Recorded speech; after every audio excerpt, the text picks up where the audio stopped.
All right, November 13th, baseline day or interval day. Excited for this baseline. I love this baseline. I'm hoping other people also enjoy this type of setup or structure. But first of all, it is still interval day. I know a lot of people kind of throw interval day on the back burner, trying to think about it, never intend on doing it. Guys, interval day is in there for you to increase your aerobic floor, to increase your aerobic capacity, to get your legs underneath you if you're running, and just ultimately increase your potential or ceiling for progression in the gym. So at any point, it runs every 2 weeks. You can choose to start up interval day, and then again, you just have to participate it basically twice a month or every other week, or bi-weekly, I suppose, is a smart way of saying it. But again, if you do choose to do interval day, it needs to be a bit of a commitment. It's kind of like a cycle. You guys want to try to make sure you make it to every single interval day, every other week, for as long as it takes for you to see the end results of it. And again, it is a kind of pyramid type of scheme. You have to work your way up the ladder to the top of the pyramid, and then typically you would tear down, get back to the bottom of the pyramid, and work your way back up it again.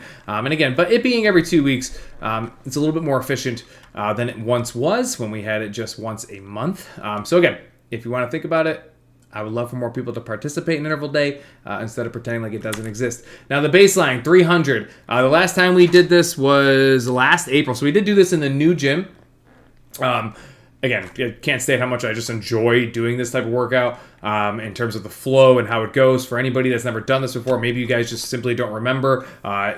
Go back, see the numbers that you chose. Obviously, maybe you can check your transition time, the rep counts, the weights that you chose. You want to have all that stuff ready to go when you guys come into class. For those of you that have done it, for anybody that hasn't done it, obviously I'm going to go over the flow here. But you have a 50-minute running clock.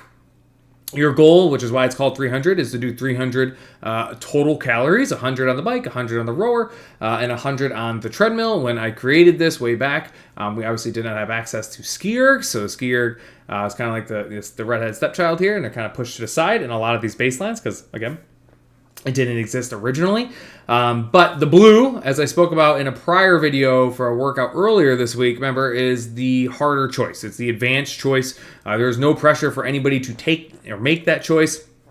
It's also realistic. If I've always done blue, I can also just do the hundreds and see how fast I can do it. You don't always have to pick the harder option if you're somebody who is really conditioned. You can always choose to scale it down, compact it, and see how fast you can move kind of in that capacity setting.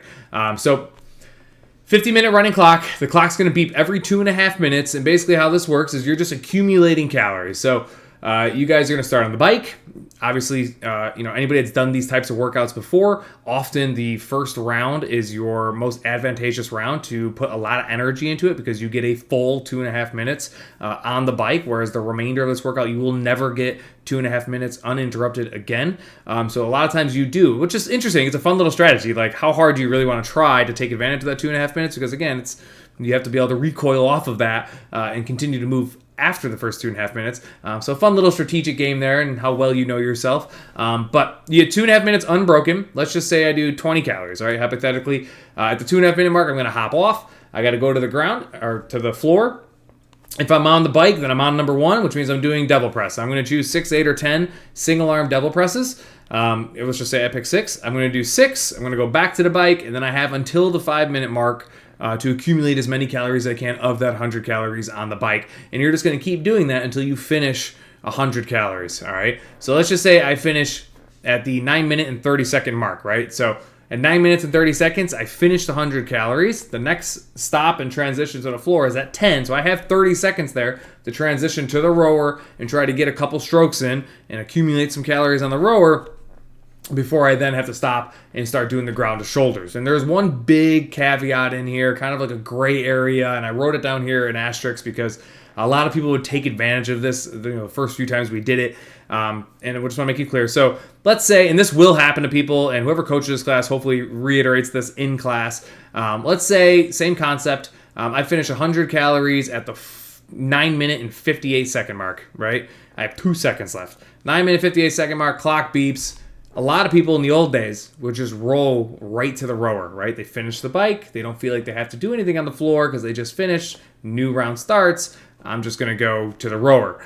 Not how it works. So we wrote down here, every time it beeps, you have to move on to the floor. So if you finish at the 9-minute and 58-second mark, or again, somewhere in there, or close to any of these transition times, you will just simply move to the next exercise. So at the 10-minute mark, if I finish at 9:58 on the bike, I will then just move to the ground to the shoulder. I'll just move to the ground to shoulder. All right, I'll go to number 2 because I'm already done with the bike. I'm now on the rower, and that's how that'll flow. And then you'll do the 100 calories on the row with the ground to shoulder. Obviously, you finish that. You go to the run. And with the body weight squats. And your goal, of course, is you accumulate 300 calories as fast as you can while you're transitioning and ping-ponging back and forth. So, again, a really cool workout. It's quite fun. There is a lot of strategy in here on how to, on an individual level, how to pace yourselves out, how aggressive to be at certain times. Are there opportunities for you to kind of coast a little bit as you get closer to, the end cap, based off of when the next beep is going to go. But there's a lot of transitions. There's 19 of them. And again, it's just fun. So if you guys have any questions, again, obviously let me know. Hopefully people enjoy this as much as I do.